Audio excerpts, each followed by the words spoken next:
Hello everyone and welcome to my channel. For anyone that's new here, my name is Lolly and I make videos about fashion designers and fashion houses where we take a deep dive into their work, their lives, and everything that inspires them. So if you're into all that, then this is definitely the place for you, so welcome. And for anyone that's been following my channel or watching my videos in any sort of way, thank you and welcome back. I feel like it's been a long time since I've sat down and done one of these. I know it hasn't been that long, but it feels like a while. Life has been lifing really hard, which such is life, I guess. But everything's coming together. Everything's going to be okay.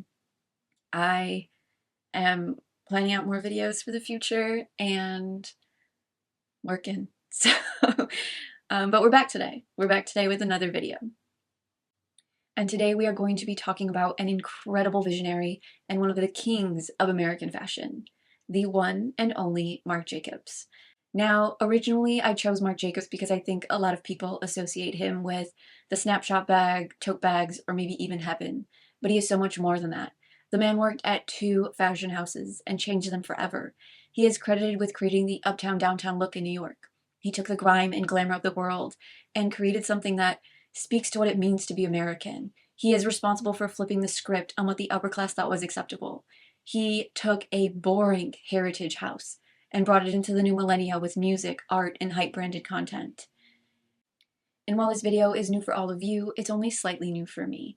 This was actually the first deep dive that I ever put out on my channel, but the audio and visuals were so unbelievably terrible. Like, I know I have some audio issues now still, like, nothing's perfect. I'm one person and I'm still trying to figure it all out. But it was, I mean, so bad. I thought about it for months. And then one night I just made the video private and I promised that I was gonna like remake it down the line. And here we are.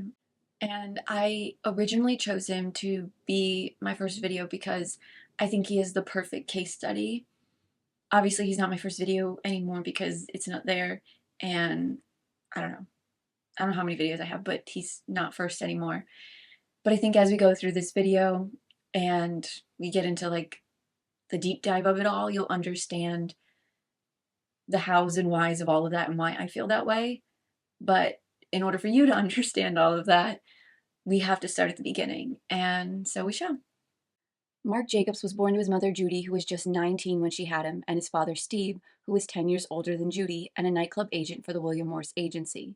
The pair met because Judy's uncle was president of the nightclub that Steve worked at, and right out of high school, Judy set her sights on Steve. She didn't want to be with anyone else, even after her parents begged her to go to college and explore the world. She claimed she couldn't live without Steve, and so they quickly moved in together on the Upper East Side.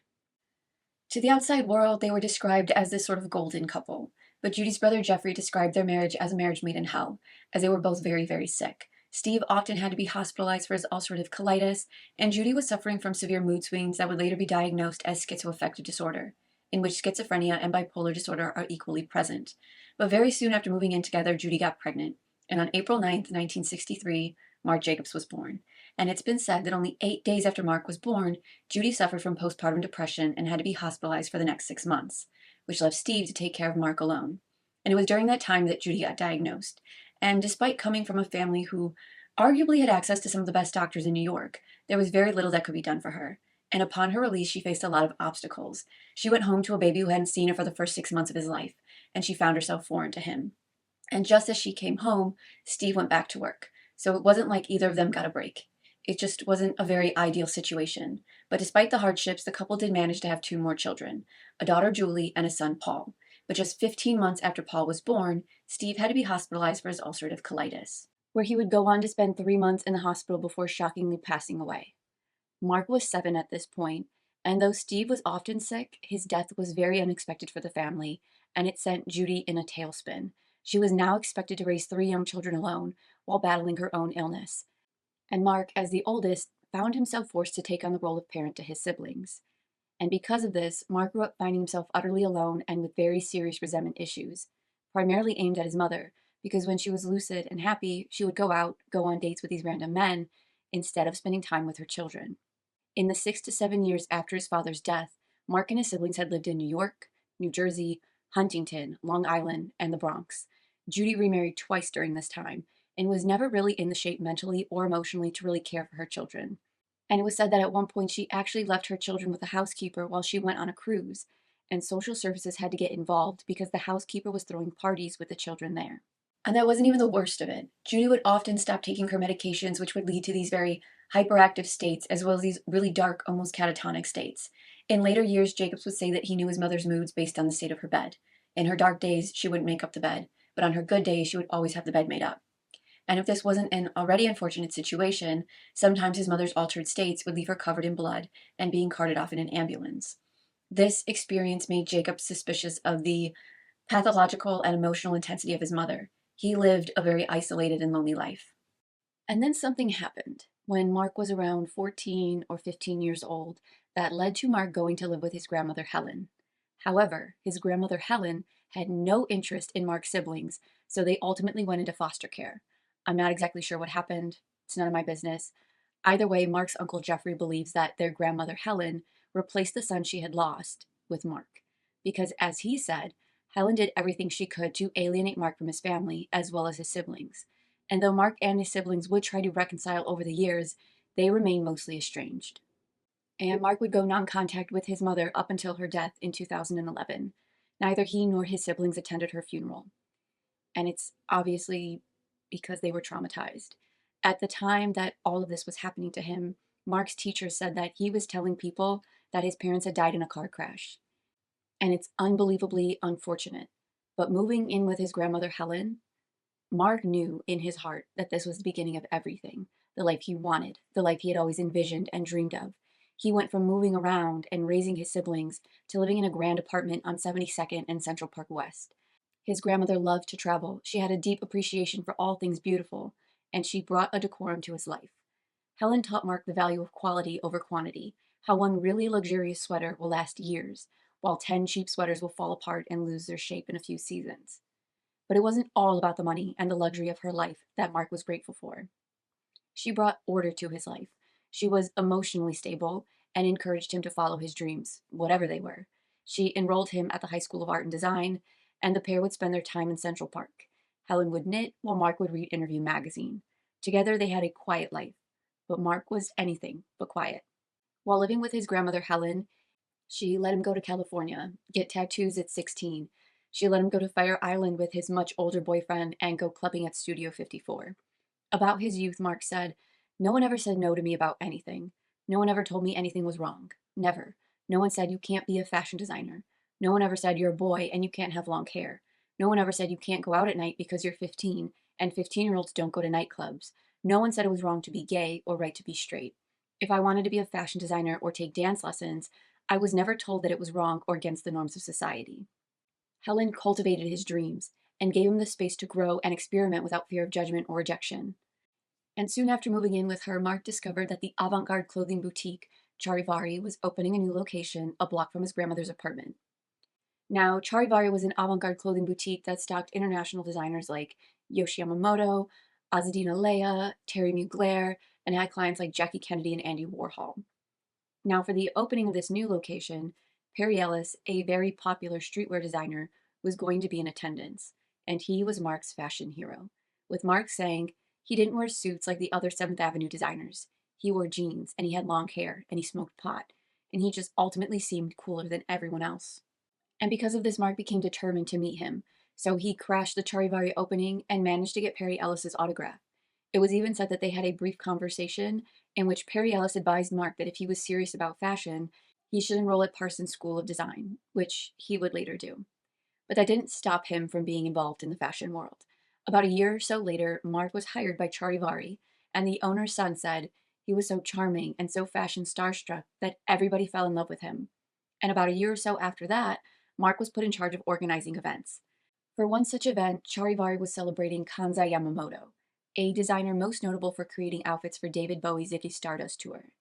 Now, around this time, Kansai Yamamoto was making jackets with these transparent pockets that had fake sushi in them.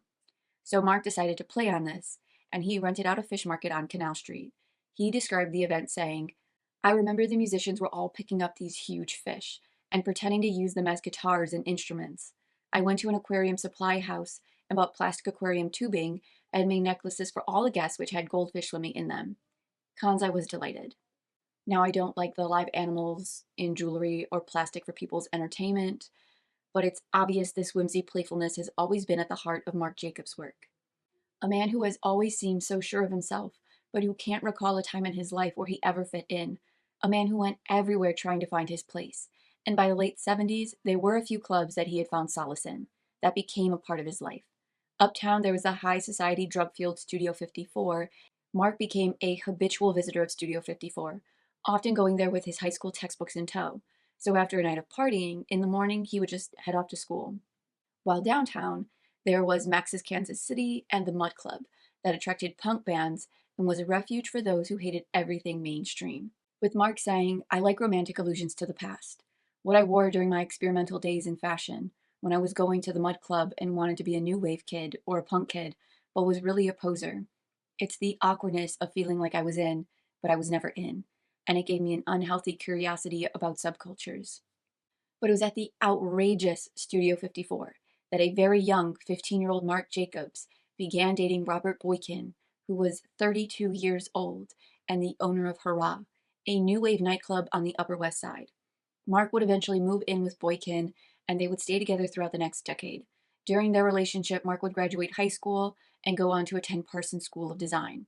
And it was at Parsons that Marc went in search of somewhere he could pour his creativity into. So Marc really went in with the goal of becoming the kind of American designer who served the girls overlooked by the industry. They were young, cool, sophisticated, yet awkward, and he knew that in order to reach his goals of targeting this untapped clientele, he would need to make his mark and graduate. So he gathered a close group of friends who called themselves the inseparable overachievers, who were obsessed with the filth and fury of downtown New York.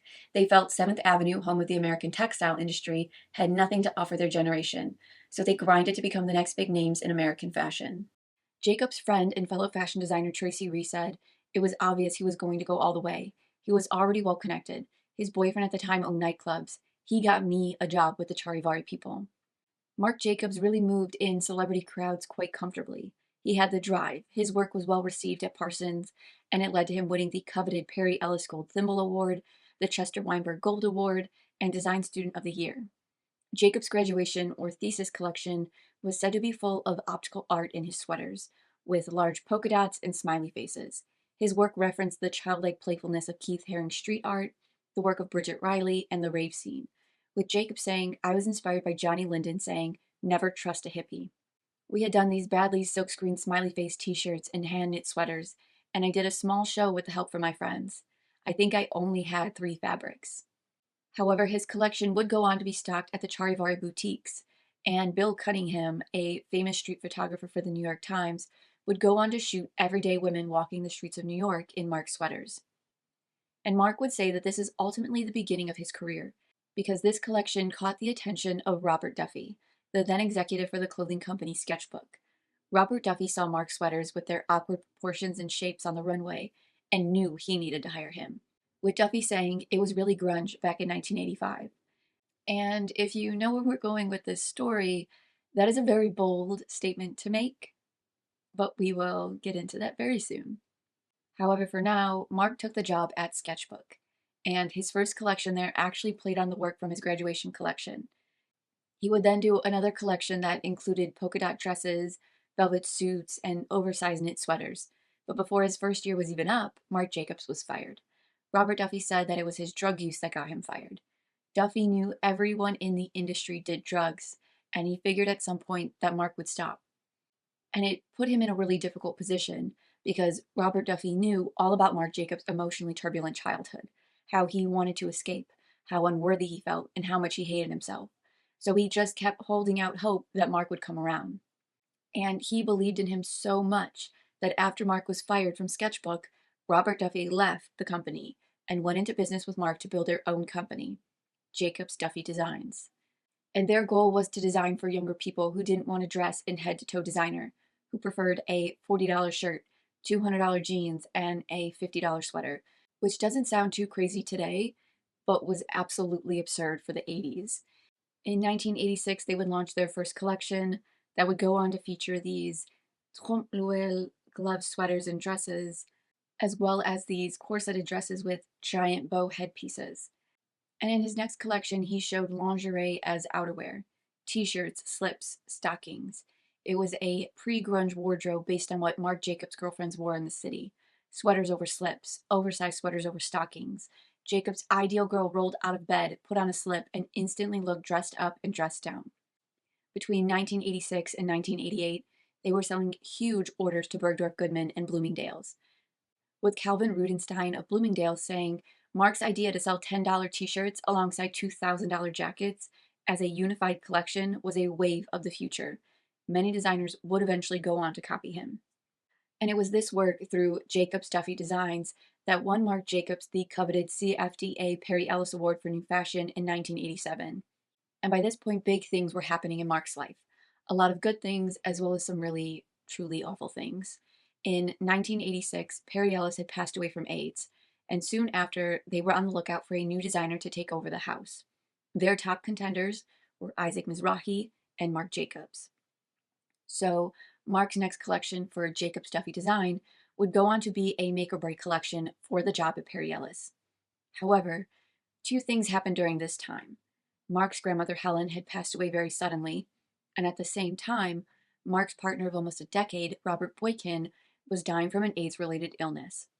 And Boykin insisted that his illness not slow down Mark's progress, even as he was dying. So at 25 years old, Mark was losing everyone who meant anything to him. Tracy Reese, who had helped Mark on the collection, said, "We were stiff and cold, and he was nervous. And there was so much going on between his grandma and Robert. But that was an amazing show. So much so that it earned him the job at Perry Ellis in 1988. In his new position, Mark took Tracy Reese and Robert Duffy with him, and he hired the then unknown Tom Ford to run the denim line. Almost from the beginning, working at Perry Ellis wasn't easy. Mark was asked by executives to maintain the late Perry Ellis' strong image. They wanted him to be Perry Ellis, but that was an impossible ask. There was no synergy between Perry Ellis as a designer and Marc Jacobs as a designer. Some critics said his collections were too reminiscent of Perry Ellis, and others said they weren't Perry Ellis enough. The bad critiques would go on to fuel Jacobs' growing drug habit and drinking problems, with Anna Sui, Mark's friend, saying, at some point, Jacobs was going to rebel against the confinements of the job. And he would. Please people who felt that it should be more adult and more about clothes that people wear and whatever. And that was just a losing battle. So I gave up on that battle. And that, of course, led to this confidence about doing a collection that I felt was inspired by what is now called grunge, or the grunge scene. The early 90s saw a division in fashion. There was this old mentality of head-to-toe designer and this emerging, far more subversive side of fashion. Fashion wasn't coming from 7th Avenue anymore. It was coming from the Lower East Side, where people like Chloe Sevigny and Sofia Coppola were hanging out. This alternative fashion catered to the idea of imperfection, of girls like the young Kate Moss with a new kind of beauty. It was a time when alternative was becoming a part of fashion. It was becoming mainstream. Bands like Nirvana, Pearl Jam, and Soundgarden were gaining popularity. Courtney Love had been featured in Vanity Fair, and the New York Times had written a story on grunge vocabulary. Words made up by social outcasts who weren't looking to be understood by the world around them. They had carved out their own space in society. They weren't a part of the fashion world. That is until Marc Jacobs had something to say about it. While having a sort of fuck it moment, Marc Jacobs turned to grunge, a alternative punk rock subculture that had originated in Seattle with everyday thrift store flips that were fairly androgynous, like flannels, jeans, Converse, and Doc Martens. Marc Jacobs felt that grunge was relevant to the times, and so he created a collection that was beaten down, real, and gritty. About this collection, he said, "I didn't set out to be some hellion or heretic or rebel. It was one of the things I felt I did with such a kind of pure and divine integrity, because it's just what I felt.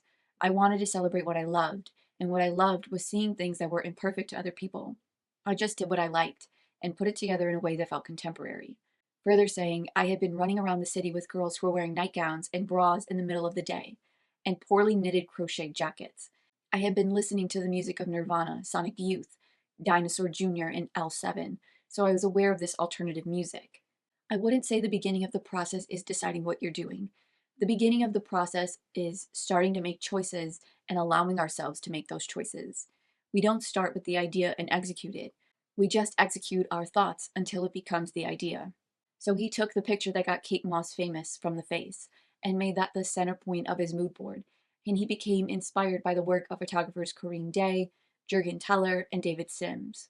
And then a few weeks before Mark's show, he got a call from a friend asking him if he could use Perry Ellis's Runway to film a music video he was directing for Sonic Youth's new single Sugarcane. And I know before Mark said that he listened to the music of Sonic Youth, um, but it has also been said that he didn't know who they were at this point, um, but he was totally down for it. Neither party knew each other. So their plan was for Sonic Youth to wear his collection in their music video, and they would film models backstage and walking up and down the runway, which included Chloe Sevigny and Kate Moss. And to say this was a very shocking show would be an understatement, because it was one of the first times anyone had filmed a music video on a high fashion runway, and it was Sonic Youth for Perry Ellis by Marc Jacobs. This music video changed everything. It changed the house of Perry Ellis and Marc Jacobs' career. On November 3rd, 1992, Marc Jacobs would show his Perry Ellis grunge collection, paying homage to Seattle's DIY anti-establishment grunge scene.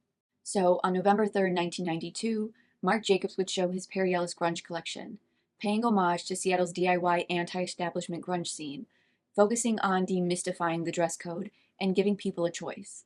It was the first time casual clothing had appeared on a high fashion runway, and Marc Jacobs models walked like they were walking down the street. He took flannels from the thrift store and had them shipped to Italy, where he had them remade into $1,000 a yard silks. He reinterpreted lumberjack thermals in cashmere. He took wool caps and remade them in slouchy cashmere. There was a recreation of Kurt Cobain's floral dress in flowy chiffon, paired with untied Doc Martens, while other models wore Duchesse satin Converse and Birkenstocks. Where I think we're going to is a place where everything goes. That's all. It's not about being locked into any one specific thing. It's being open to everything. And again, just total freedom. I like in people, whether they're women or men, you know. I'm not fascinated by a woman who spends all day making up and dressing up and has an unlimited amount of money to spend on clothes. It doesn't interest me, and I'm not fascinated on an intellectual level or even on a visual level, because there's no individuality there. So again, I see my customer, or Perry Ellis's ultimate customer, now and then, as a really sophisticated woman, but sophisticated in the sense of she is secure with herself and is free to do as she pleases. And it's been said that after the show, Jacobs was so nervous that he was downing champagne, and at one point had even crawled over to Anna Wintour and asked what she thought of the show. And maybe it's surprising, it's unsurprising to me really, but she was probably one of the only members of the fashion press to really back the collection, giving him a 10-page editorial shot by Stephen Meisel for the December 1992 issue of Vogue called Grunge and Glory. A few people labeled him the guru of grunge, but there were many who didn't feel the same, like they had been personally victimized. Like Kurt Cobain and Courtney Love, who Marc Jacobs had sent samples of the collection to, and they had burned them. The New York Times said the collection was a mix of everything, including atypical outfits that looked like someone had put them together in a dark room with their eyes closed. New York Magazine wrote, "Punk was anti-fashion. It made a statement. Grunge is about not making a statement," which is why it's crazy for it to become a fashion statement. Grunge, 1992 to 1993. R.I.P. For many, Marc Jacobs' grunge fashion collection was the final shove, which is insane. This is insane, because everything you wear is a statement. It says something about who you are and who you want to be. Sadly, the critics weren't even the worst of it. Isaac Mizrahi publicly attacked the collection, saying, "If it's so chic to look grungy, then why isn't it chic to eat rotten chicken? No, excuse me. I am offended by people who look ugly, and I think that is wrong." Deranged. Susie Menkes even held an anti-grunge campaign at Milan Fashion Week in March 1993, where she handed out pins that read, "Grunge is ghastly." And it's hilarious to think that his collection dropped in November, and she waited to hand out pins until March, 5 months after his show. The pretentiousness of it all is ridiculous considering this collection is widely praised today. But Soon after this, Perry Ellis would announce that they were going to be halting production on the collection, that it wouldn't be for sale, and that Marc Jacobs and Robert Duffy were out. Now, it was said that the Perry Ellis team was so angered by this collection that they had fired Marc and Duffy, with Duffy saying the Perry Ellis team called him and said, "You people are idiots, you don't know what you're doing." And Jacobs even came out publicly saying he was angry but happy to move on, that it was the right thing for him to focus on his company and do what he wanted to do. But he didn't handle the rejection well. He worried other designers would eclipse him. He was upset and humiliated. He felt the entire collection had ruined his career.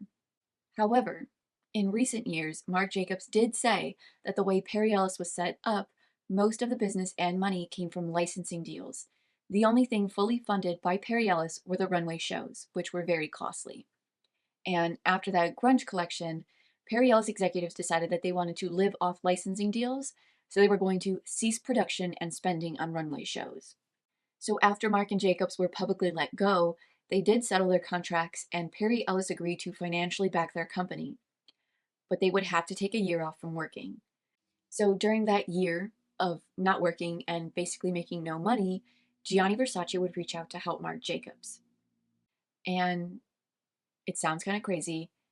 Gianni Versace actually did a lot to help Marc Jacobs through the years. He actually helped secure Marc the job at Perry Ellis when he called up the executives to vouch for his talents. So after Marc was let go, Gianni Versace reached out and introduced Marc to Franca Sozzani, who would go on to help him get consulting work with Iceberg in Milan and Mitsubishi in Japan. And after his year was up, Marc and Robert Duffy formed Marc Jacobs International Company, LP. And they would go on to put out collections for the next few years, until they received a call from Bernard Arnault, owner of LVMH. So let me run it back a little bit. In 1996, to celebrate the centenary of Louis Vuitton's monogram, the company collaborated with a few select designers to try and help revamp their image. They worked with Azzedine Alea to make a leopard Alma bag, Manolo Blahnik made an oval travel trunk, Romeo Gigli made a cylindrical shoulder bag, Helmut Lang made a record trunk, Isaac Mizrahi made a transparent plastic shopping bag, Sevilla made a backpack that doubled as an umbrella, and Vivienne Westwood created boots and a bum bag that she called a faux cul, or fake ass. Now, it was rumored, and I don't know how true it is, but it has been rumored that these designers were hired to recreate Louis Vuitton in their image, and if their collections were successful, Bernard Arnault would look to hire them to be creative director of Louis Vuitton. Unfortunately, it seems that he wasn't impressed by any of their interpretations, and his first choice, Paul Smith, had declined the job offer. And the only reason Marc Jacobs' name was thrown into the running was because of Anna Wintour. And the thing is, while Marc Jacobs was creative and relatively young, he was a risk. His company had gone bankrupt a few times, his showrooms had caught fire, and there had been some thefts. And to be fair, there were designers out there far more famous and more established than Marc Jacobs. Bernard Arnault was very hesitant to even consider him, so he sent a recruiter to get a feel on Marc. And it was clear during their visit, as they walked around Soho, with Marc pointing out girls he found chic and how he would redress them in his vision, that the recruiter knew with absolute certainty that Marc Jacobs was their only option. So he flew Marc to Paris for a meeting with Bernard Arnault. And now it's been said that when Marc and Robert Duffy arrived in Paris, they were shocked to learn that they weren't actually being offered head positions at Louis Vuitton or any other company. I guess initially LVMH wanted to offer Marc a job under the leadership of one of their other designers like John Galliano at Dior or Alexander McQueen at Givenchy. But Marc and Robert Duffy weren't interested. And it's also been said that Robert Duffy was the one to suggest an alternative, giving them a chance to try out a ready-to-wear collection for Louis Vuitton, who up until that point was just a leather goods and accessories label. And now I'm not entirely sure the hows and the whys about any of it, but after 18 months of negotiations, they reached a deal. Marc and Robert Duffy would run ready-to-wear for Louis Vuitton, and Bernard Arnault would buy a majority stake in Marc Jacobs International Company. And because it's such a strong and large part of his career, we are going to discuss Marc Jacobs' career at Louis Vuitton. But first, I'm going to give a very, very brief overview of Louis Vuitton. In 1970, Henri Recamier, the son of the Louis Vuitton family, took over the house. He was the first person not a direct descendant of Louis Vuitton to run the house, but still a part of the family. He pushed production, opened retail locations, and in 1984 he took the company public. And he solidified Louis Vuitton as a leader in the luxury goods market, paving the way for the LVMH conglomerate to be born. Because only 3 years later, in 1987, he would merge with Moet Chandon and Hennessy, the top manufacturers in champagne and cognac, to create LVMH. Louis Vuitton, under Recamier, wanted to be associated with luxury. And I mean, they used to literally make bags to hold Moet champagne anyway, so this seemed fitting. And everything was good, everything was great, until 1989, when Bernard Arnault came into the picture. He conducted these dawn raids and bought up a controlling stake in the company until he could basically control it. And after a bitter fight for control, Henri Recamier was forced to step down in 1990, marking the end of the Vuitton family's control. And for years, Bernard Arnault did nothing with Louis Vuitton until Marc Jacobs showed up. Jacobs was appointed creative director in 1997, and his goal was to create the company's first pret-a-porter line, but he quickly found himself out of his depth. And before he could even start thinking about his first collection, executives brought him in and told him they wanted the collection to be edgy, but traditional. And that's it. Executives offered him little more in terms of guidance. They often mocked him to his face. And at first, Marc Jacobs felt like he had made the biggest mistake of his career. There was nothing more for them to discuss. No details. Any questions he had were met with silence. With Jacobs saying, it felt like having the liberty to do whatever you wanted, but it's too much freedom in a weird way. And despite having all this freedom, every decision he made had to be fought for. They controlled everything from the stores to the ads and clothing. They even tried to control him by asking him to cut his hair to look presentable. So, with no answers, Marc Jacobs decided to debut an edgy but traditional collection that was completely logoless and bag-free. He took away everything everyone knew about Louis Vuitton and wiped the slate clean. He gave a pre-presentation to Bernard Arnault, who found it underwhelming, and other executives argued that they should just cancel the whole thing. And it was then that Jacobs realized nothing he would do would be good enough, saying, depending on what day of the week it is, the stuff I make has to be good enough. Either it has to preserve the tradition of Louis Vuitton, or it has to rock the world. And that really depends on how Bernard Arnault is feeling. So on the eve of the show, it was absolute chaos. Every model was stuck in Milan, so Jacobs had to send a private plane to pick them up. And he filled the entire plane with his collection. And Naomi Campbell got this idea to get all the models to dress up in the collection so that when they arrived on the tarmac, the press could capture them in the highly anticipated collection. The shocking debut was subdued, clean, and beautiful, lustful reds, whites, and soft grays. It was the first and only pret-a-porter collection from Louis Vuitton to not show a single bag. Marc Jacobs took away everything so that the audience could pay attention to his work. The most important thing to do was to start with something quite classic and quite simple, and to do it in fabrics, and to think about details that are maybe inside, not to do the obvious thing that's expected from Louis Vuitton clothing, but to do something, to start with a clean slate that we can build on. So it's the beginning of a style, and now we can evolve, and we can start to redefine luxury, thinking, oh, what am I going to do for Paris? What am I going to do for Paris? But in the end, I just have to, I just did what I thought was right. I mean, we're in Paris. That's enough, I think. And after that first collection, bags became a defining feature of his career there. And every year, he would create a new bag that would revolutionize the world of Louis Vuitton. He really built up their identity, as you will come to see. In 1998, for his next collection, he introduced the Vernis collection, a varnished, glossy-coated monogram, and it became evident that Marc Jacobs was establishing himself as a designer in the industry. Very quickly, the two houses, run by the same man, had their own identities and personalities. The Marc Jacobs woman who he related to was a bit unpolished and urban. They wore very little makeup and were interested in the alternative scene. Women like Sofia Coppola and Winona Ryder. Those ad campaigns were focused on the art of casual intimacy. Most times, the clothing was barely in frame or blown out like Polaroids left in the sun, which mimicked exactly how Sofia Coppola had bleached her film, The Virgin Suicides. His work was bleached, grungy, and untouched. And while the Marc Jacobs woman wasn't necessarily a wallflower, she was close to it, or at least that's what she liked people to think of her, in her $4,000 dress and artfully messy hair. While Marc Jacobs found the Louis Vuitton woman a bit frightening, he believed if someone felt hedonistic, they didn't need to look it. That curiosity about sex was more interesting to him than domination. And these LV women were hot starlets with multiple homes who got chauffeured around.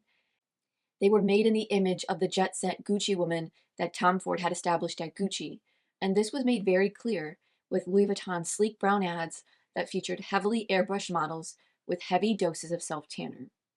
Marc Jacobs felt completely different working at both houses. In New York, he felt at home. He felt that he could reach people with a passion for expressing themselves and being creative.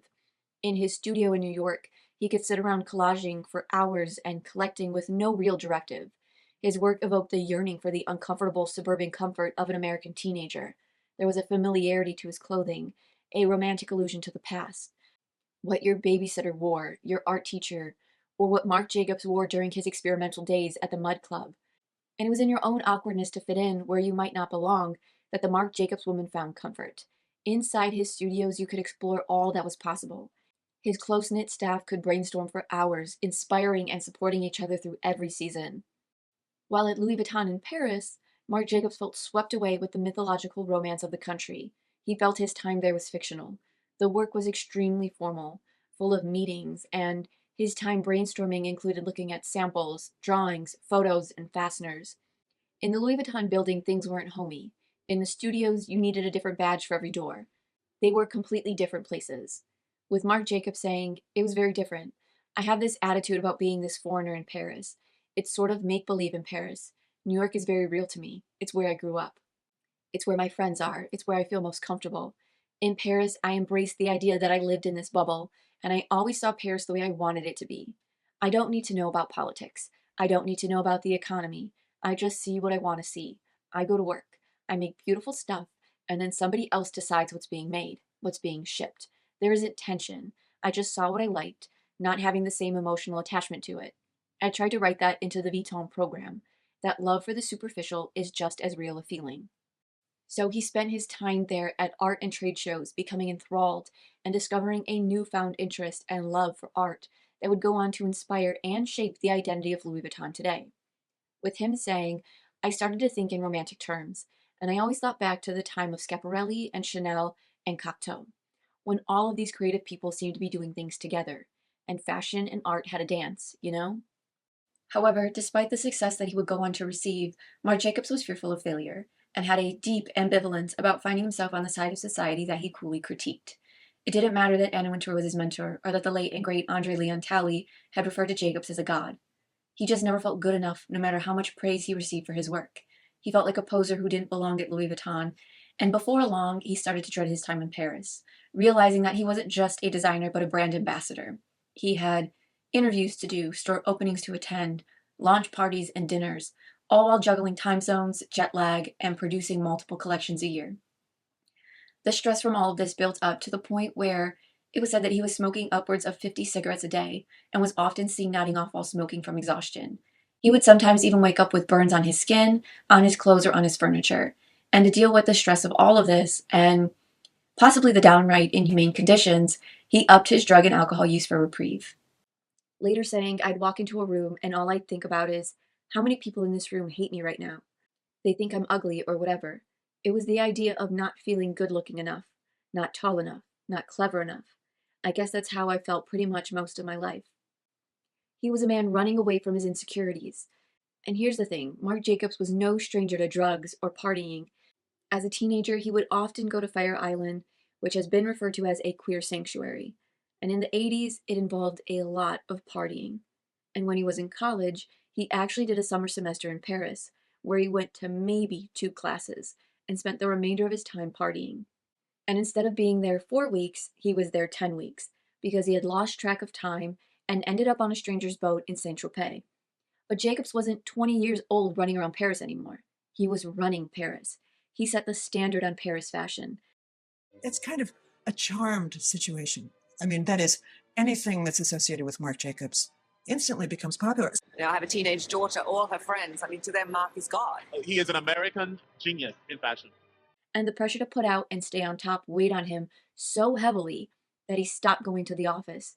And when he did bother to show up, it was said that he was an absolute monster. with Robert Duffy saying he could be so mean to people. It started affecting the people who were working around us, and it had to be addressed. I never felt like it was part of his creative process. He was just trying to escape. It was so hard because I know Marc is someone who is in a lot of pain, and I was just letting him destroy himself. So crazy. I never really believe what people say. You know?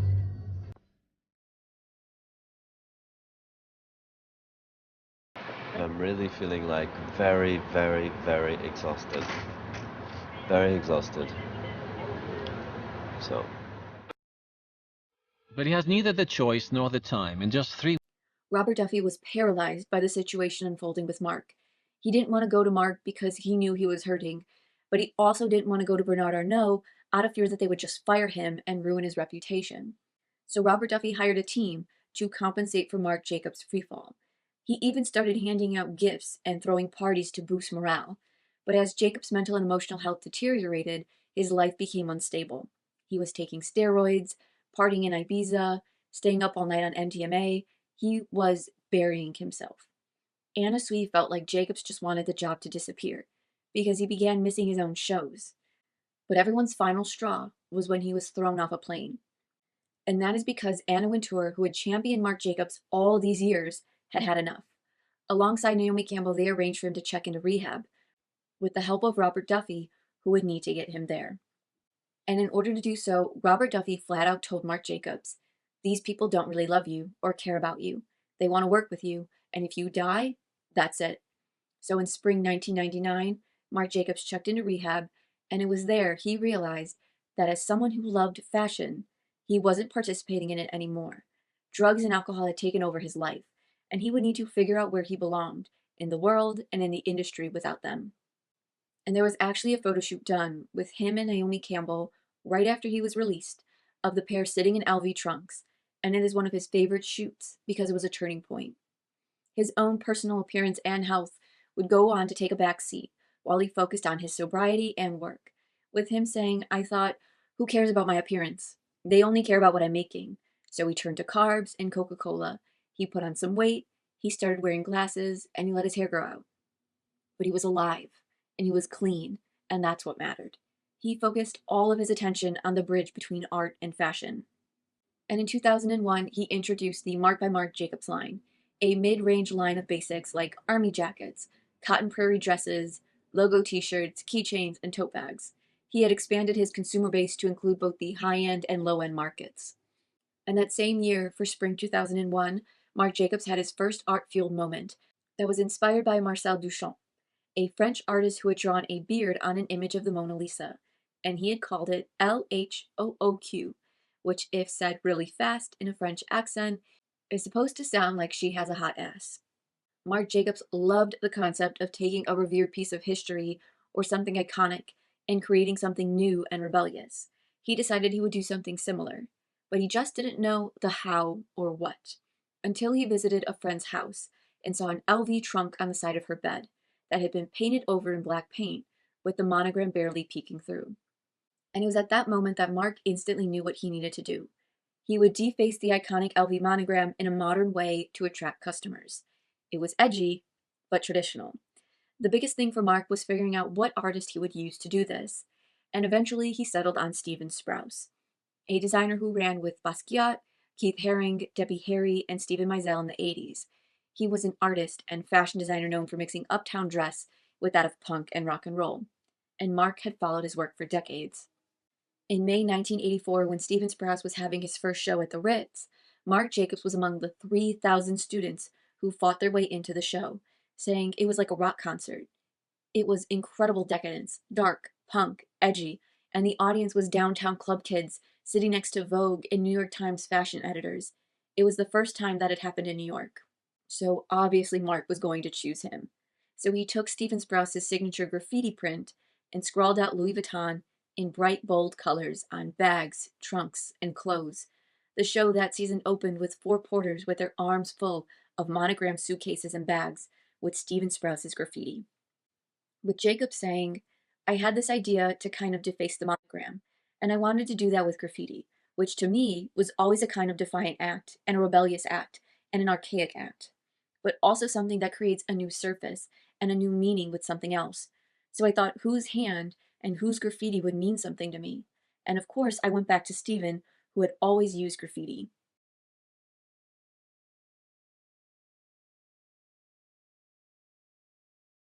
Stephen Sprouse was always a real fixture in New York nightlife and in New York City as an artist and as a fashion designer, and as a personality and presence. When he started showing his clothes, I became very aware of him and his whole entourage. He elevated the idea of what streetwear was into something that was considered high fashion.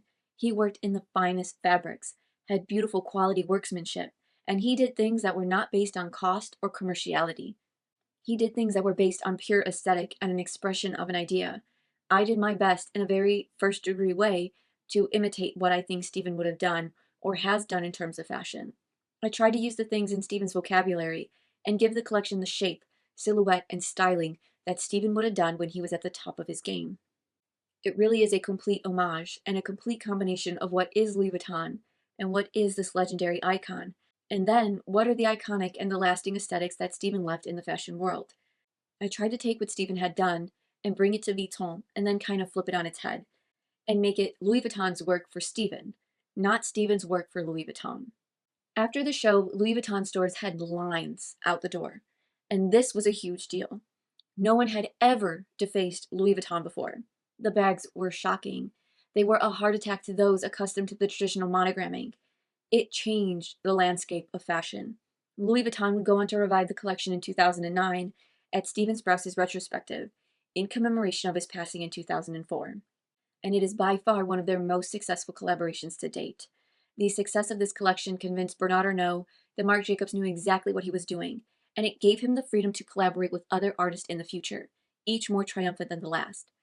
Well, to be honest, I think it was very difficult for Mark because it was a huge, as you can see, corporate entity, and he was used to working in a tiny little business and having a very hands-on situation. And I think at the beginning he was really lost, but he stuck to his point of view, he stuck to his creativity, and I remember going to see collections and none of the clothes were brilliant and we were photographing them all the time, but nothing was available. And I would say to these men in their suits that were running the company, why aren't you making these clothes? You know, our readers want them. And it took them a long time, I think, to really realize what a gem they had with Mark.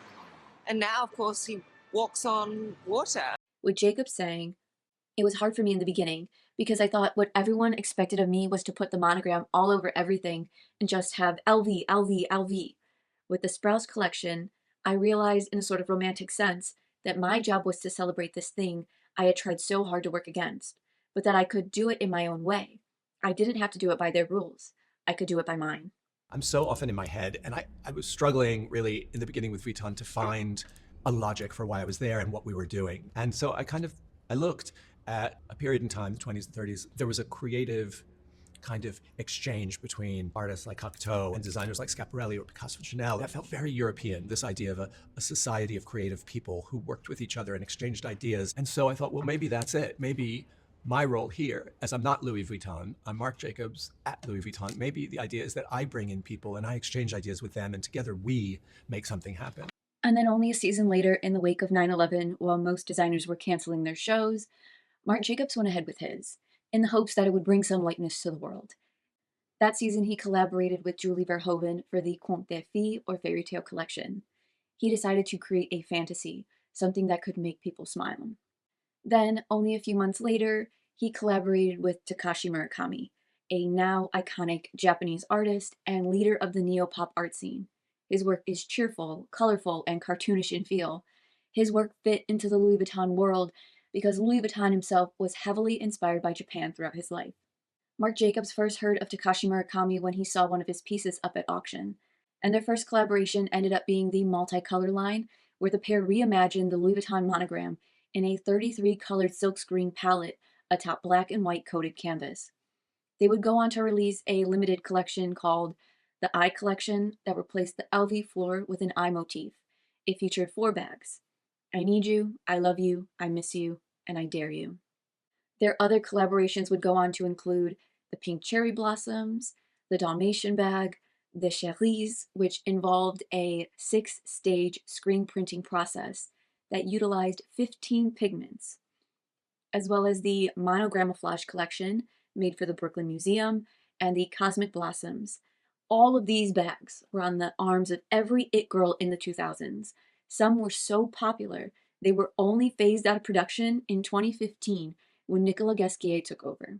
Like people know who Murakami is. He has a really incredible, you know, portfolio. But like, man, when you gave him that platform to do what he did and what you guys did together, like that changed his life, that changed his career. If you ask him to tell you, I'm sure he's said it many times. And like, you just give him this platform and you guys do all of that stuff together. And like, it changed fashion, it changed art. And you just continue to do it over and over and over again. Like, Marc Jacobs bags drove the design and innovation of Louis Vuitton, with clothing becoming a way to show off the bags. His design approach introduced streetwear to the world of high fashion, while his work at Marc Jacobs was much more down to earth. At Marc Jacobs, he wasn't making bags for celebrity starlets. He was making bags and clothes for everyday women, like the Stam bag that he created for model Jessica Stam to fit all the things she needed, as well as his Daisy perfume that was named after his beloved dog, Daisy. I had a dog named Daisy who was named after Daisy Buchanan in The Great Gatsby, my favorite book. And then I thought about what a daisy represented, and it's a flower that doesn't have a smell. It represents a spirit. Or his spring 2006 collection, where he had a high school band open the show and perform a rendition of Nirvana's Smells Like Teen Spirit. The performance and the show was an obvious nod to the comfort of American suburbia. While back at Louis Vuitton in 2006, he released 2 new bags. The first was a silver-coated monogram keepall that was done in collaboration with Swiss artist Sylvie Fleury.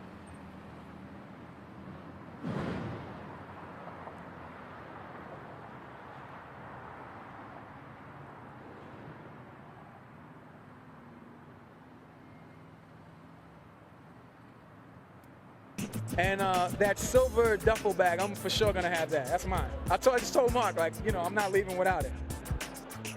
Mine. And the second was a monogram denim patchwork bag, made of various denim washes all patched together.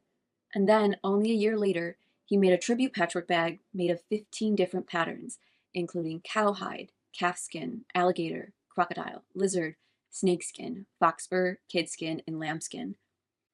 The bag was such an undertaking that only 24 were ever made, and they were priced at 38,000 euros because their construction required it to be made entirely by hand. As well, I did want to include part of that very tedious process here, so that is what we are seeing right now.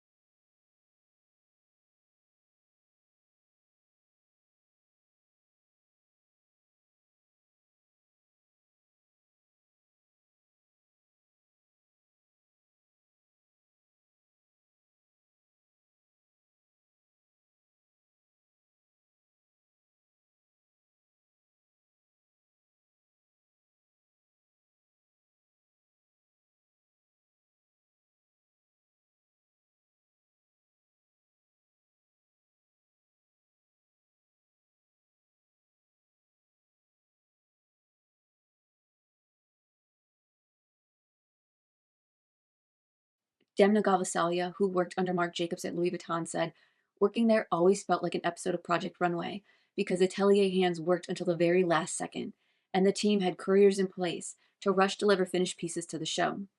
And this is exactly how Marc Jacobs worked for almost 16 years. He just never seemed to rest, never able to stop. In 2009, he worked with Kanye West to release sneakers for Louis Vuitton. And despite how I feel about Kanye West today, that drop was undeniably pivotal in giving a platform and space to Black men in the luxury fashion industry. It led to Jacobs collaborating with Pharrell and Nigo to create the original LV Millionaire sunglasses that would go on to inspire Virgil Abloh, who would revamp the Millionaires at his debut LV menswear collection in 2018. And like the huge success of the Millionaires, like crazy. Right. Yeah. That was crazy. Yeah. And then I remember fast forward, you know, many years later with Virgil calling me up and saying like, "Oh, we're going to do these glasses," and he sent me a pair. And these are just small examples of how important his collaborations with artists were to streetwear and culture, because Jacobs' work with these artists influenced so many people who finally got to see creatives that they admired in the high-end luxury market. Kanye West called Marc Jacobs one of the most important designers in fashion. You know, it's LV. It's the top of the top, the best of the best. Creme de la creme. And I think the thing is that we're so accustomed to rappers, singers, actors collaborating with brands. But up until 2009, no one was really doing this. Yes, they were the face of Louis Vuitton and Gucci, but no one was creating fashion lines or accessory lines or had sneaker drops.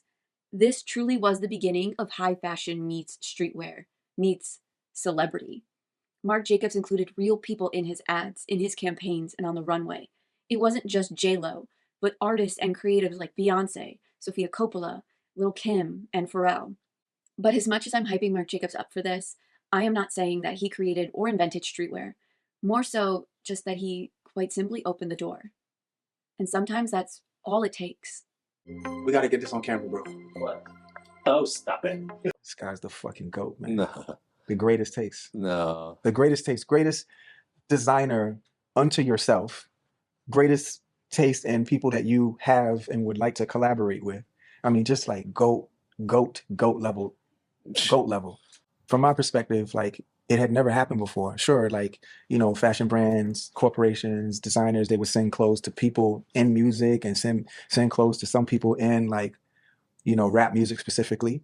But nobody ever said come in and do something. Yeah. It had never happened before. And like you opened the doors for us and then you held the doors open. In 2007, he went on to introduce the Neverfull, a classic brown tan monogram with a fully lined striped interior. It's a basic tote with thin, flimsy straps that was built to hold 200 pounds. And I don't know why anyone would need to carry 200 pounds on their shoulder, but go for it, I guess. I think the thing that made the Neverfull so popular was that the bag was completely reversible. I don't think anybody even realizes that it can carry 200 pounds. Everyone just really loves the fact that it's reversible. And something else did happen in 2007. Marc Jacobs would relapse. He did go back to therapy. I don't regret anything I ever did in the past, but I lived pretty fast and I went out a lot, I drank a lot, and did, you know, other substances I shouldn't have been doing. Or, you know what, I shouldn't even say I shouldn't have been doing. It was what I needed to do or what I felt I had to do.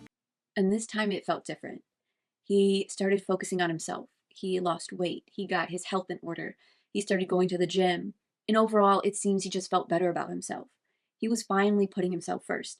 He had new hope for the future, and that showed in his work. His first collection back was his spring 2008 collection for Louis Vuitton called Big City After Dark. And it drew direct inspiration from Richard Prince's nurse paintings that were made from covers of 20th century trash novels about nurses that Prince had collected and painted over. They were always dressed in white with matching white nurses' hats, with the background being a dreary color palette that emulated an omniscient feeling of dread or fear. We collaborated, he had this idea about Louis Vuitton After Dark, inspired by all these romance novels that were covering the tent of these After Dark things. So we thought evening wear. Then I thought of other things that Richard thinks about, like SpongeBob SquarePants, these checks that he paints over, etc. So we took the colors of that, we collaged shoes, we mixed, we cross-referenced, we appropriated, we changed, we twisted, we tried to do him proud. Jacobs' show that season opened to 12 models walking down the runway in generic white nurses' dresses, with matching tights and shoes, accessorized with black lace monogram masks, and white nurses' hats that bore a large red initial on the front. And as the models walked down the runway, they lined up at the back, and their hats read out Louis Vuitton. And every single model carried a bag from the Richard Prince joke series, which were washed-out bags that had adopted Prince's eerie color palette and had jokes from Richard Prince's Jokes and Cartoon book. Also in this collection is the infamous Firebird bag, which if you have seen Sex and the City the movie, you know the bag. It has drawn heavy criticism and has been labeled ugly. There was also an LV Weekender GM bag that was large, rare, and yellow that was inspired by the legend himself, Mr. SpongeBob SquarePants. And at the end of the show, Jacobs walked out holding a silver metal square box that was playing an episode of SpongeBob.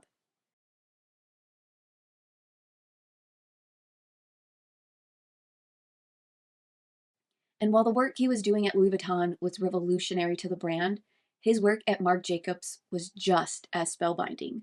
That same year, Marc shot his women's wear collection campaign using male model Cole Moore, which caused an uproar as no one was dressing men in women's wear. Jacobs was bending gender-conforming norms and bringing into fashion the idea that anyone can wear what they want. He was and is always willing to shift perspectives and start a conversation. Just like when he created his brand Stinky Rat, that was made as a political stand against the American government and the war in Iraq. Stinky Rat.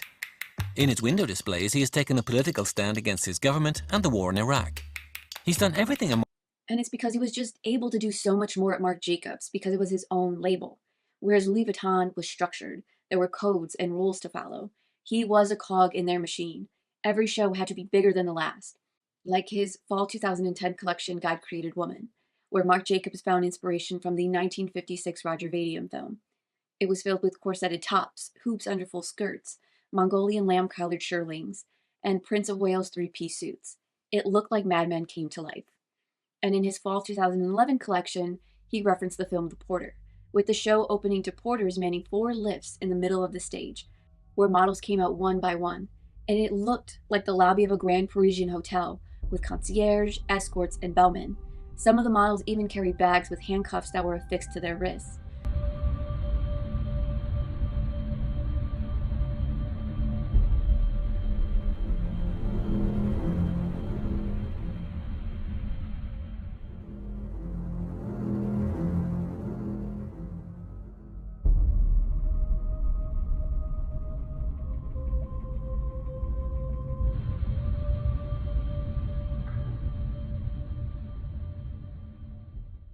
And then in his spring 2012 show, he had an entire white carousel built, based on the famous carousel from the Tuileries Garden. And as it spun, models stepped off their white horses, wearing soft shades of pastel.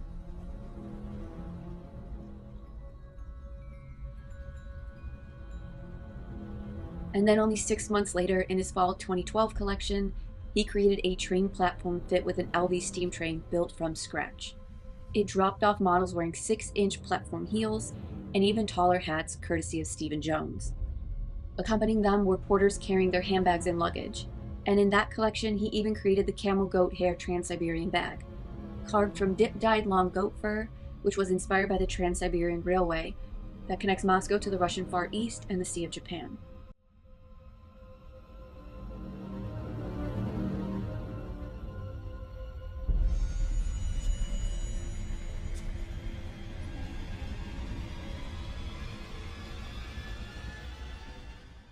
And then that same year, he collaborated with Yayoi Kusama, a Japanese artist known for her trademark polka dots and kaleidoscope prints. That collection was a long time in the making, as in 2007, Marc created the macaron bag with plastic LV circle tags that was his own take on Yayoi Kusama's work.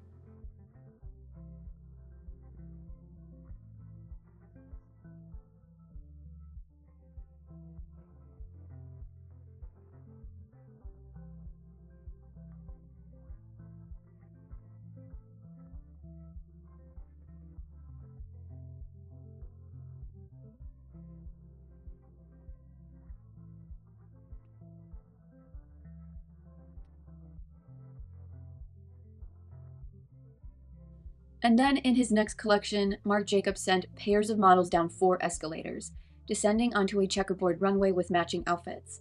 The checks were directly inspired by Daniel Boren and his art installation, Le Deux Plateaux. And I do believe Boren actually helped make the stage for that show. The collection showed checks, both large and small, in silhouettes reminiscent of the 60s. It gave a nod to London and Mary Quant. And if that very quick and brief overview doesn't show you just how much work and effort Marc was putting in season to season, any regular person would have experienced burnout. But not Marc Jacobs. It almost seems like that constant work, that constant pressure, he always had some idea ready to go. It's interesting to think where he could have taken Louis Vuitton had he had more time.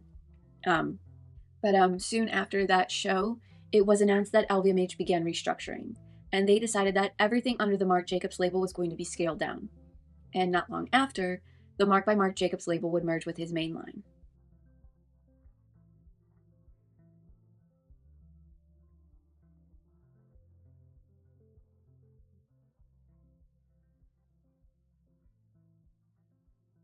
And now I can only assume what I'm about to say because it's been rebuffed over the years. However, If a big baller conglomerate was having you downsize and merge your labels, it can only be assumed that they were preparing to let you go as well. And I don't know. I don't know. It's just my thinking, and it's hard to argue differently, especially when you look at the collection that Marc Jacobs did after that restructuring deal, which was his spring 2014 collection that was steeped in nostalgia and iconically all black. The set incorporated elements from his past shows, including the fall 2013 hotel corridor, the spring 2013 escalator, and the fall 2010 water fountain. It was an odd deep dive into the archives of Marc Jacobs' 16 years at Louis Vuitton. It felt like Marc was slipping into the past, almost like he was saying goodbye. Models wore large black ostrich feather headpieces designed by Stephen Jones, and the only thing not black in the show were denim jeans that felt like an ode to Marc Jacobs' American roots. The show was dedicated to women that inspired him, like Edith Piaf, Judy Garland, Liza Minnelli, and Lady Gaga. And then towards the end, Eddie Campbell walked out in a nude bodysuit with Steven Sprouse graffiti script text printed over her body. It was a tribute to an old friend, a full circle to his first collaboration with Louis Vuitton, as working with Steven Sprouse changed everything for him. So it was fitting he closed this show honoring that. And then the show ended to an ominous lone blackbird figure trailing the catwalk. And she walked alone and with her head held high. And then 2 hours after that show, it was suddenly and publicly announced that this was going to be Marc Jacobs' last collection for Louis Vuitton, a somber affair that ended one of the longest tenures at any fashion house. And there was a lot of speculation around his departure. There had been a lot of speculation for the last few years by this point, so when the news came out, while it was shocking, to many fashion insiders and editors, it felt like a long time coming. Jacobs released the following statement: "I know people will perceive this in whatever way they want. They will read into everything. This was never my intention to be the last show. The three of us, me, Bernard Arnault, and Michael Burke, decided at the last minute." Obviously, this statement didn't dispel the rumors in any way that his departure had been orchestrated, as his final show felt like an odd culmination and farewell to 16 years. It all just seems a little iffy to me, especially because in 2013, it was rumored that Bernard Arnault was already looking to hire Nicolas Ghesquier for Louis Vuitton. And then Michael Burke, chief executive of Louis Vuitton, told the New York Times that Jacobs' work at the label wasn't as focused as it needed to be, that the label had no true vision of the Louis Vuitton woman, with him saying Marc was more focused on the moment, not on defining a more timeless woman. Literally a few days before the show, he could completely change his mind because it wasn't of this week. Louis Vuitton felt Marc Jacobs was out of touch with reality, and despite sales doing well, they weren't increasing. Louis Vuitton was making billions, just not enough billions. And that is why, in my mind, it's all absolute nonsense, because every article has a different reason for his departure. He wasn't making sales, he wanted to focus on his own label, blah, blah, blah, blah, blah, blah. And I think it might have also just had to do with the fact that he had been at LVMH for 16 years. We've talked about other designers that worked for LVMH and how bad that went and how bad the executives are, and Bernard Arnault, and I don't think this case is any different. Because as I was alluding to earlier, Marc Jacobs did have a difficult time dealing with Bernard Arnault. He would later say, "I think Gucci treated Tom Ford better than LVMH has treated me." And this is my long-standing theory. I think that the reason Marc Jacobs was let go from Louis Vuitton was for the same reasons Tom Ford was forced out of Gucci: power and control. Just like Pinault at Gucci, Bernard Arnault and his team wanted power and control. Neither billionaire can have a single person running one of their houses with a name and reputation more powerful than them. And it's been said throughout Jacobs' contract negotiations that LVMH always thought they deserved more, and they never wanted to pay Jacobs any more than what they were already paying him, and Jacobs was never having it. He would tell Women's Wear Daily, "I never had this attitude that everything was my idea. I don't mean that in a self-deprecating way. I'm a realist. I'm not a controlling or director-like person. I'm good at participating in a group. I'm good at making things, and I love working with Louis Vuitton. But at a certain point, I got tired of this image of us with a tin can in our hands, saying, 'Please, sir, can I have some more?' That whole Oliver Twist routine was getting so tired." And now imagine saying this or even thinking this about your boss, who was worth over $120 billion. It's deplorable. It's disgusting. And outside of being tired of begging, Marc Jacobs was just tired. He had spent 16 years running himself crazy, trying to keep up with LVMH's demands and interests, and their disinterest in hearing any complaints. Their primary focus was always seeing new products being pushed out. And Jacobs even described his relationship with Arnaud by saying, "In so many ways, I've always felt like this little boy trying to please a father. And I used to say in the beginning that I was like the pig in Babe, when the farmer who was not wildly emotional expressed himself in a super warm way. Mr. Arnaud does not express himself in a super warm way, but he has softened up. I am that pig." And he pats me on the back and says, "That'll do, pig." And I just feel this is the highest praise. Monsieur Renaud, vous aimez? Vous aimez? Vraiment? Vraiment? Vous êtes content? Tellement. Ah, oui, toujours, c'est pas la première fois. Beaucoup de sacs, hein? Tous les défilés, Vuitton. And it's disheartening to say the least. Marc Jacobs is an icon, and he showed everyone how to rebrand a heritage house stuck in the past. Because if it weren't for him and Robert Duffy, Louis Vuitton wouldn't be who they are today, still revamping his collections. He is an unconventional designer who really bridged the gap in the creative hierarchy between luxury fashion and streetwear art and music. And it's because he understood the language and used his power and status to welcome artists and leaders of pop culture into the world of fashion. He opened the house to new life and to the unexpected. He made Louis Vuitton the richest brand in history. Before him, Louis Vuitton saw like $1.2 billion a year. And within a year of him being hired, profits had increased to $3.5 billion. And by the time of his departure, they were bringing in $28 billion. He took Louis Vuitton to new heights. The Louis Vuitton we know today started in 1997 with Marc Jacobs. After his departure, he still worked under LVMH on his Marc Jacobs label. And despite being let go so abruptly and quickly, he bounced back like nothing had happened. In his spring 2015 collection for Marc Jacobs, he had attendees put on headphones that played a narrative by Steve Mackey. He got the idea from the 1976 short film The Girl Chewing Gum by John Smith. The narrative playing in their headphones was directly inspired by the commanding voice of the film. The set featured a bubblegum pink playhouse with matching carpeting. The pink houses were inspired by the houses in the Monopoly game, which Marc Jacobs called his happy place. The entirety of the collection was inspired by uniforms and surplus clothing in youth culture, which have often been used as a sign of rebellion. And then in his fall 2015 collection, he was inspired by Diana Vreeland's memoir, Memos. So the entire collection was an ode to the former fashion editor of US Vogue, who famously wore all black, and who Jacobs labeled a genius because of her decisive, exciting, and deep passion for fashion, as well as her almost dismissive behavior to it the very next day. The show was steeped in dark romanticism, and the looks were a mix of extravagance and seductive gothic glamour, offering a twisted take on classics like leather opera gloves, snake print coats, and patent leather boots. A mix of wild abandon and intricate embellishments including chevron minks, chrome leathers, nail-studded silks, and embroidery that Diana Vreeland would have been proud of. Jacobs even made sure that all of the shoes were sparkly and shiny, as Diana Vreeland believed that an unshined shoe was the end of civilization. And then in his spring 2016 collection, A Night at the Ziegfeld, Marc Jacobs showed his work at the Ziegfeld Theater, where he used to go as a child growing up in New York. It was the largest surviving single-screen theater in Manhattan.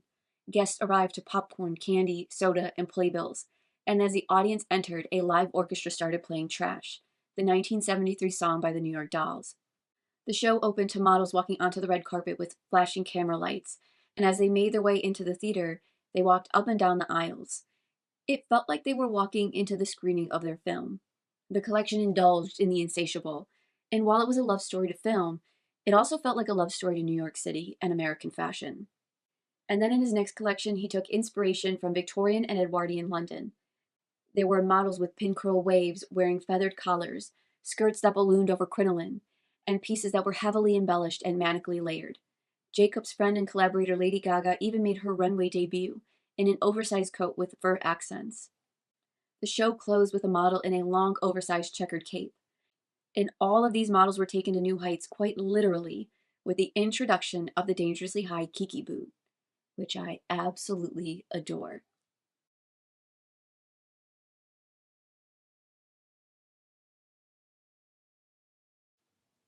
And I actually have a pair of these. I was obsessed with them. I love them to this day. At the time, I think I spent almost an entire paycheck on them, but it was worth it. I don't have many occasions where I wear them or can wear them, but I love them and I don't regret them at all. And while I obviously really love Marc Jacobs' work as a designer. I I do think that there are some things that we need to talk about, especially about him as a person. Um, he did have a few mishaps, issues, problems that primarily occurred in spring 2017. And that would be Marc Jacobs' Rager collection, where he sent models down his catwalk in these horrible faux locks. And to make it worse, Jacobs and his hairstylist credited everyone from Harajuku Girls to Lena Wojciechowski as their inspiration for the hairstyle. Rightfully so, everyone called him out for this, and Jacobs released the following statement. And all who cry cultural appropriation or whatever nonsense about any race or skin color, wearing their hair in a particular style or manner. Funny how you don't criticize women of color for straightening their hair. I respect and am inspired by people and how they look. I don't see color or race, I see people. I'm sorry to read that so many people are so narrow-minded. Love is the answer. Appreciation of all and inspiration from anywhere is a beautiful thing. Think about it. And it was shocking to me that he went on the defense so quickly and felt so strongly about white and Asian women cosplaying a culture that they aren't a part of. Like, he damn near threw his whole career into it. And a lot of people had something to say about this, and rightfully so. He was very much in the wrong. It was just crazy. And eventually he came out with this statement. I thank you for expressing your feelings. I apologize for the lack of sensitivity unintentionally expressed by my brevity.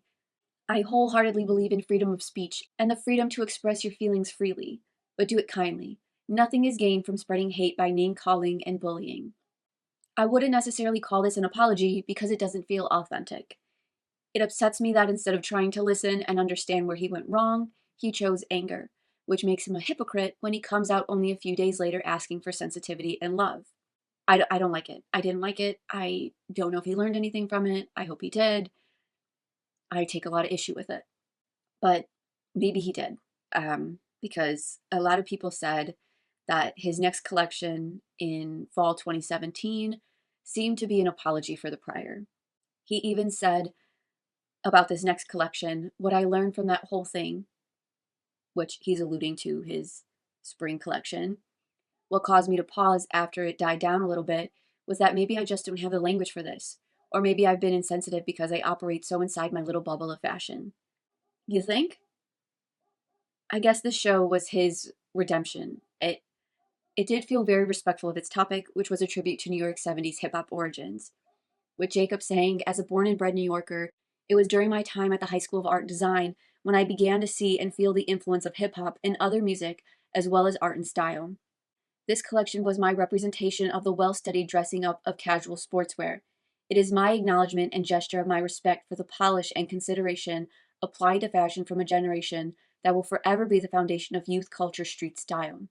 I was going to rock clubs. But I remember becoming aware of hip hop and its influence on other music, of Blondie doing Rapture, and the style of the way people looked. It felt so casual, but it was something else. There was no specific decisive choice. Like all of a sudden there was this sharpness that came out of casual clothes. And at this show, guests were asked not to use their phones, as models marched unannounced to no music out of the venue where the event was being held to stand in front of two large speakers, where they took out their phones and began taking pictures of the guests as they left. The collection reversed the typical roles as it turned the models into the audience. It was a plan he devised after becoming frustrated by the amount of people at his shows who were wrapped up in their phones and distracted by social media. And in his fall 2018 collection, Marc Jacobs was showing that he could work at a couture level. His work was directly inspired by 80s couture, by Yves Pierre Ungaro and Yves Saint Laurent. The collection was big and bold and fit for the 80s, with bold shoulders, rose petal belts, and neck pieces paired with baggy pleated trousers, high waist trousers, and menswear-inspired overcoats. Models were accessorized with enormous scarves. Every look was made of leather, velvet, silk, wool, or tweed in a myriad of jewel-tone colors, shining metallics, and polka dots. Everything was exaggerated, nipped at the waist, and blown out of proportion, yet sensible, elegant, and chic. In his spring 2020 collection titled Under Lockdown, Jacobs manifested a collection from home, inspired by the song Prepare Ye the Way of the Lord, after he watched the 1971 musical by Stephen Schwartz on the New Testament of Matthew, called Godspell. The show notes stated that the collection was Jacobs rallying against design by the computer, or the cloud, or the transient archives of the internet. And while we might all get sucked into the void, and surveillance technology is evil, tech might kill us all, and AI will definitely kill us all, that doesn't mean we shouldn't fight back. The collection was an homage to Yves Saint Laurent, Karl Lagerfeld, Shelley Duvall, Anita Pallenberg, and Anne Reinkin. Jacobs became obsessed with variations of 60s and 70s style, so the resulting collection was a maximalist explosion of color and nostalgia. Like a tangerine dress covered in crocheted white flowers, paired with yellow stockings and a floppy sun hat, gowns in blush pink and orange with dahlias made from organza, and a very Madeleine-looking yellow hat with a blue hip-length double-breasted coat. And then, always willing to push the envelope, in his fall 2020 collection, Marc Jacobs opened the show to Carol Armitage, a dancer who had earned the nickname Punk Ballerina, and it was followed by a very expressive and fierce performance by even more dancers. The collection was all about the Kennedys and the mods. That collection was shown in February 2020, right before the worldwide shutdown in March. So when the collection did become available in stores, the mannequins were all given these stylish and effective color-matching masks, almost like a reminder that you could be fashionable while still being safe. And I just think it's one of the chicest and coolest mannequin displays I've ever seen. I eat it up every time. And then in September 2022, during lockdown, Marc Jacobs launched Heaven, a direct-to-consumer collection that was made to pull at the heartstrings of those who wish for nothing more than to experience the 90s and 2000s.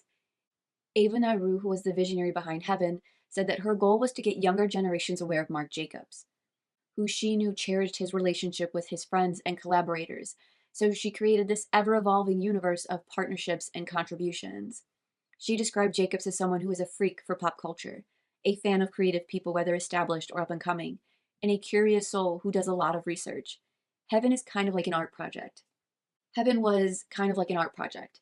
It incorporated various Marc Jacobs signatures while drawing on his impulses for subversion, teenage angst, alienation, queer youth, dystopia, suburban euphoria, and all the multifaceted characters who have made up Marc Jacobs' universe over the last decade. It is a compendium of all things millennials will remember and the fashion of the times. The brand's logo is a pink two-headed bear that was inspired by a dual-headed bear that appeared in the 1994 photo of Katie Grand. Some of Heaven's collaborations include Doc Martens, Donnie Darko, and the Virgin Suicides. But outside of this art project, Marc Jacobs took time off during the pandemic to reflect. And it wasn't until June 2021 that he presented his first collection in over a year. His show notes titled Happiness read, "On the journey back to doing what we love most in the wake of immeasurable loss, loneliness, fear, anxiety, and uncertainty, I am reminded of why creativity is so vital to our existence, to life." The show was an homage to New York City and was a direct reflection of city life, with models swaddled in protective outerwear. It was utterly refined chaos. While his fall 2023 collection was just absolute chaos, a complete 180 from anything done on the runway.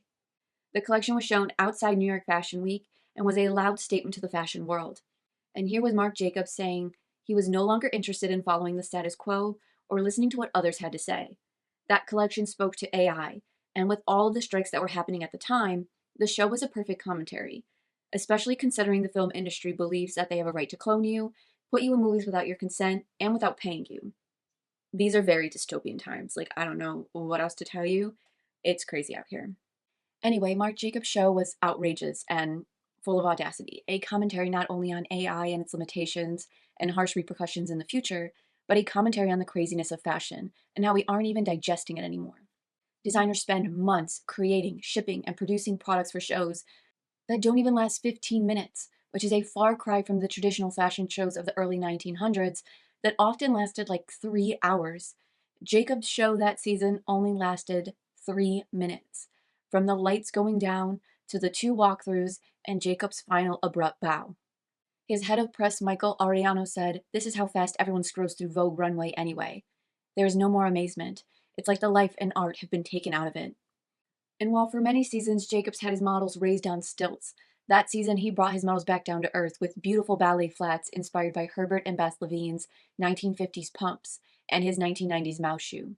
Most of the collection felt like a retelling of the 80s, a mix of Betsy Johnson, Vivienne Westwood, and the Mud Club, with polka dot gloves, oversized shoulders, well-structured suits, stirrups, and bleach blonde wigs, The collection felt like an ode to Jacobs' punk past, his teenage years in New York City, and all those wondrous decades of his life. Models walked under a set of oversized folding chairs with a matching table that are a tribute to sculpture artist Robert Therian. With a 60s inspiration, the 2D collection evoked a playfulness. Models wore high hairdos and wore pieces with overly exaggerated proportions like jutted waistlines, cinched hemlines, and exposed alterations, all that rested atop the body rather than conforming to it.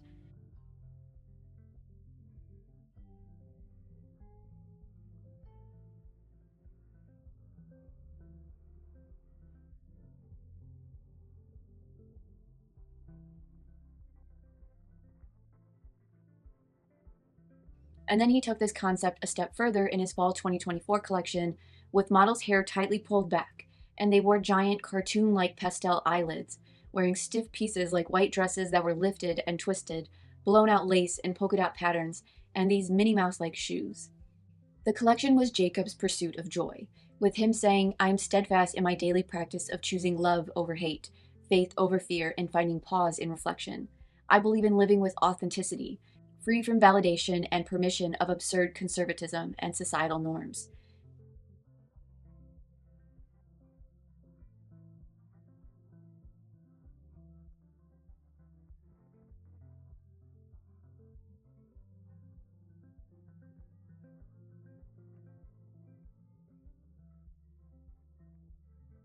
And then, while still keeping with the theme of blown out proportions, but nixing the doll like proportions, Marc Jacobs' Spring 2025 collection felt like a reference to Ray Kawakoba's infamous Lumps and Bumps collection.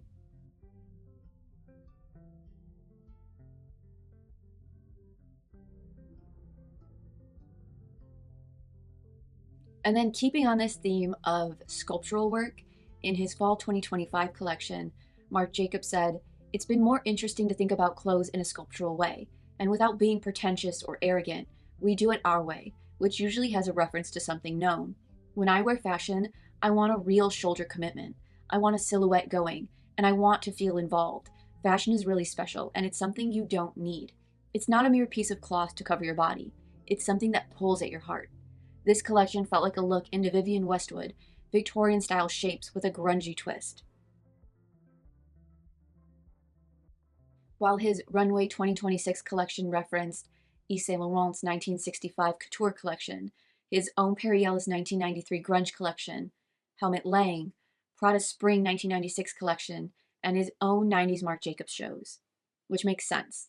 The collection was full of Lang-like mini dresses, skirt suits, sequins tube tops, ruffled blouses, and sheer shirts that went in the opposite direction of his last few shows, with toned down proportions. However, the collection still played around with dolls. This time, though, it felt like Polly Pocket come to life. The silhouettes were straight, dropped, and stiffened. And all of these collections, from the stiff, oversized sculptured pieces to the Polly Pocket slim straight sets, are a disruption from the ordinary and feel like a push back against quiet luxury, which is exactly the direction LVMH, the conglomerate that owns Marc Jacobs, has been trying to do for a while now. Which, again, seems like a commentary. It seems ironic in a sense, because in summer 2025, LVMH was looking to potentially divest from Marc Jacobs because their interests are in keeping margins high and saving themselves money. Basically, their goal is to keep high-performing houses that are focused on exclusivity. They don't want brands in their portfolio that sell to anyone below the upper class. They want to present in a way as this uppity conglomerate that doesn't need your money or attention unless you make millions and billions of dollars. So keep supporting LVMH, I guess. And although Jacob seems to be unstoppable with his hashtag grateful not hateful, his world can be dark sometimes, especially when it comes to his relevance and longevity as a designer. He knows that every designer has a moment, and maybe he's had his, saying people want newness and want it from a new person. I understand that I'm not the 25-year-old who was given this incredible job at Periella's, or who created the grunge collection, or who was the bad boy of the 90s. I'm a 56-year-old man who still has the privilege of doing a collection. He remains calm and full of acceptance, though it's hard when he sometimes feels like a fraud, because it's hard to be full of ideas and to create things that can shape history every season. And maybe the old Marc Jacobs had his moment, but the Marc Jacobs of today was reborn. He is a believer that you can't pry open a flower, that it has to happen when it happens, and it has taken him decades, but he's finally bloomed. Growing up, Jacobs always felt bullied for the way he dressed, for his long hair, and that he wore embroidered jeans and hand-painted denim jackets. He was an introvert who felt the need to express himself through clothes, his hair, and his attitude. But today he is the face of his brand. He has come out of his shell, and he won't be shamed for what he wears and who he is. He has the word shameless tattooed on him to represent the pride he has within himself. His journey to find himself has led to happiness, and he no longer looks to others for acceptance or to fit in. He belongs, and isn't ashamed of his past. His truth is his truth, and he's focused on being happy. Everyone around him speaks to just how happy he is, enjoying everything that he has. But there is this dancing as fast as you can fear that you only have so much time and you won't be able to enjoy it forever. Either someone will take it from you or you lose it. So while he is happy and living his best life, this impending doom and chaos is always surrounding him. He grew up there, and he knows he has to wait in this state of anxiety for that glimmer of inspiration and hope. And like same. His can-do attitude and DIY approach are the best things about him. His fearlessness to not be locked into tradition, his ability to pivot and meet the needs of an emerging generation. Marc Jacobs is a true American designer with a spirit inherent in American design. And I feel like this might be all I have for today. This video was my first, it was my baby, and it did suck, both auditorily and visually, and it had to go. But it's back now in a newly updated version, so I really hope you like it. I would love to hear what you think about this video and just things in general. But that is all I have for you guys today. So I hope you have a beautiful rest of your day or night. And as always, I will see you for the next one. Bye. I just want you to know, like, on the long list of your accomplishments, your continuous accomplishments in this lifetime, you built this house and you changed my life 100%. Thank you.